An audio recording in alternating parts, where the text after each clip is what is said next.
মার্কিন president Donald ট্রাম্পের Beijing সফরের পরপরই চীন সফরে যাচ্ছেন রাশিয়ার প্রেসিডেন্ট ভ্লাদিমির পুতিন। আজকের বৈঠকে মস্কোর সঙ্গে সম্পর্ক আরও জোরদারের ইঙ্গিত দিচ্ছে বেইজিং। জ্বালানি, ইউক্রেন যুদ্ধ ও বৈশ্বিক কূটনীতি সবই গুরুত্ব পাচ্ছে এই উচ্চ পর্যায়ের বৈঠকে। ইরান যুদ্ধের মতো সারা বিশ্বের চোখ এখন বেইজিংয়ে। ভ্লাদিমির পুতিনের 2 দিনের এই সফরকে চীন ও রাশিয়া তুলে ধরছে তাদের সব সময়ের কৌশলগত অংশীদারিত্বের আরেকটি গুরুত্বপূর্ণ অধ্যায় হিসেবে। বেইজিং এখন এমন এক সময় নিজেকে বৈশ্বিক স্থিতিশীলতার শক্তি হিসেবে তুলে ধরতে চাইছে যখন বিশ্বজুড়ে চলছে বাণিজ্য উত্তেজনা, ইউক্রেন যুদ্ধ এবং মধ্যপ্রাচ্য সংকট। আর সেই প্রেক্ষাপটে পুতিনের সফরকে অত্যন্ত তাৎপর্যপূর্ণ হিসেবে দেখছেন বিশ্লেষকরা।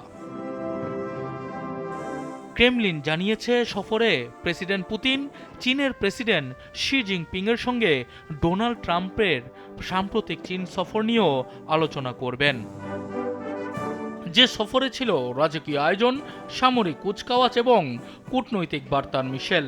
তবে বৈঠকের আড়ালে শি জিনপিং যুক্তরাষ্ট্রকে তাইওয়ান ইস্যুতে কঠোর সতর্ক বার্তাও দিয়েছেন বলে জানা গেছে। তিনি স্পষ্ট করেন, তাইওয়ান প্রশ্নে কোনো ভুল পদক্ষেপ আঞ্চলিক সংঘাত ডেকে আনতে পারে।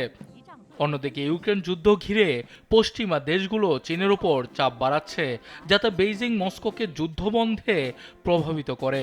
কিন্তু চীন এখনও নিজেদের নিরপেক্ষ এবং শান্তি মধ্যস্থতাকারী হিসেবে তুলে ধরছে। যদিও পুতিন বলছেন চীন ও রাশিয়া একে অপরের মূল স্বার্থ সমর্থন করে যাচ্ছে, এই সফরের মধ্য দিয়ে বেইজিং মূলত বার্তা দিতে চাইছে পশ্চিমা চাপ সত্ত্বেও তারা মস্কো থেকে দূরে সরে যাচ্ছে না। এদিকে জ্বালানি সহযোগিতাও এই সফরের বড় একটি অংশ। পশ্চিমা নিষেধাজ্ঞার মুখে রাশিয়া চীনের সঙ্গে নতুন গ্যাস ও তেল চুক্তি এগিয়ে নিতে চাইছে। বিশেষ করে power of Siberia 2 gas line pipe নিয়ে আলোচনা আবারও গুরুত্ব পাচ্ছে।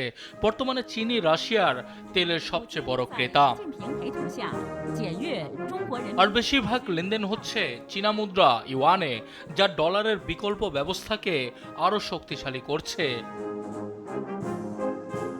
ওয়াশিংটন যখন ইউক্রেন ও মধ্যপ্রাচ্য সংকটে ব্যস্ত, তখন বেইজিং ও মস্কো তাদের কৌশলগত জোটকে আরও দৃশ্যমান ও কার্যকর করে তুলতে চাইছে।